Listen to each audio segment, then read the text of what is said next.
دا بیلې بیلې متلې دي. هلکه وایي دا سړی ډېر لوړ دی، وایي ماړه چې دا لوړ سړي عقل پونځې کړي. یو دا متل وي. آیا په دې قصه وکړمه او که په دې وکړم وایي هلکه نن دی که سبا دی خو دا مال د زرغون شاه دی. نو دا د زرغون شاه دا به درته وکړم.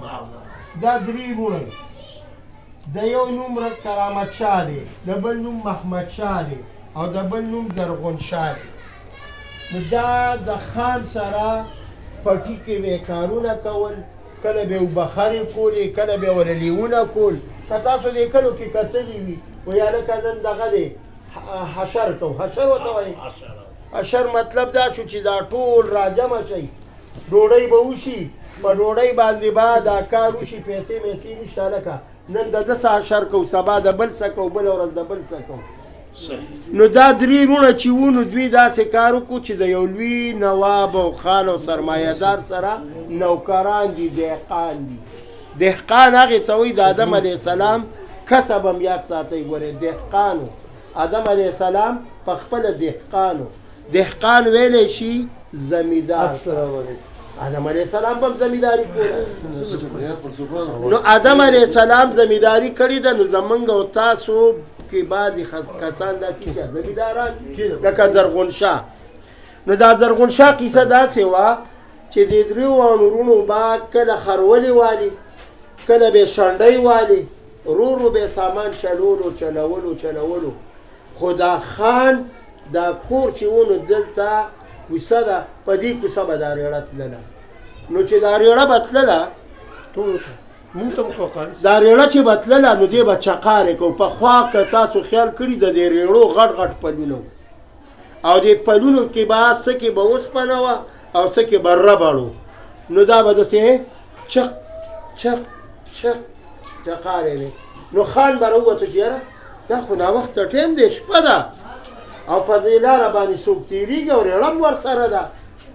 نو چې بهر به راووتو دا دهقانان مې ولید. هلکه څه کې وی یاره جي څه لږ غوندې سامان دی دا وړو. هلکه بیا ګورې یاست دغه تنګ نه کړي، سنډا تنګ نه کړي، سنډا باندې سبا کار کوو. ویل ډېره ښه ده جي خان، انشاءالله به دا اخري پیره وه دا مو کړله. نو یو ورځ یې ورته خان وویلې چې ته د شپې ناوخته پورې کار کې، نو داسې کار وکړه چې زما په کور کې بره لیو دی. نو راته چې خان صاحب سبا له د اختر شپه ده، خانجي د اختر شپه ده، نو د اختر په شپه به زه تا له خاورې خټې راچلومه. نو دا مور یې پورن د دې دهقان مور په جانماز کېناستې ده، چا پسې چې دعا وي. موسی علیه السلام نه چې کله الله مور واخیسته، الله ورته وویل ای موسی علیه السلامه ډېر په احتیاط سره ګرځه، الله کې پیغمبر و. مطلب دا دی چې هغه دعا به در پسې کېدله. اوس به تا ته مور خو دې وفات شوه، دی مونږ له تعلیم راکړو چې مور دې وي دعا تې واله، پلار دې وي دعا تې واله، او که نه وي نو ډېر په احتیاط ګرځوئ.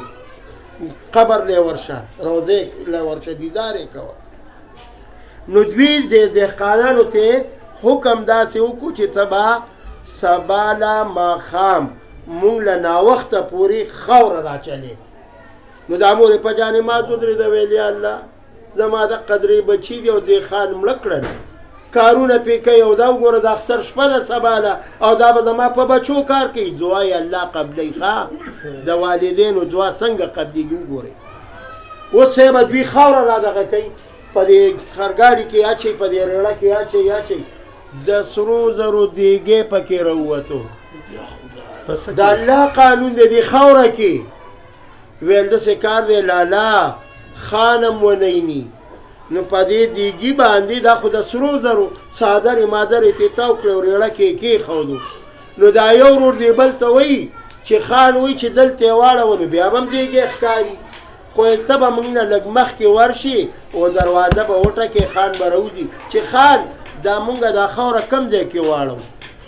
خان راووت ویل هلکه تاسو دا ریړه اوسه پورې ولې م ناوخته کړو؟ یاره جي ناوخته شو، دا شو هغه شو، بس اوس دا دی رالو. ښه جي دقه دی کې دا ریړه واړوئ. نو دا یو ورور دی بل ته وایي چې ریړه واړوه بغیر د دیګ نه، ریړه واړوه بغیر د دیګ نه. نو دیګ خو په ریړه کې پاتې شو.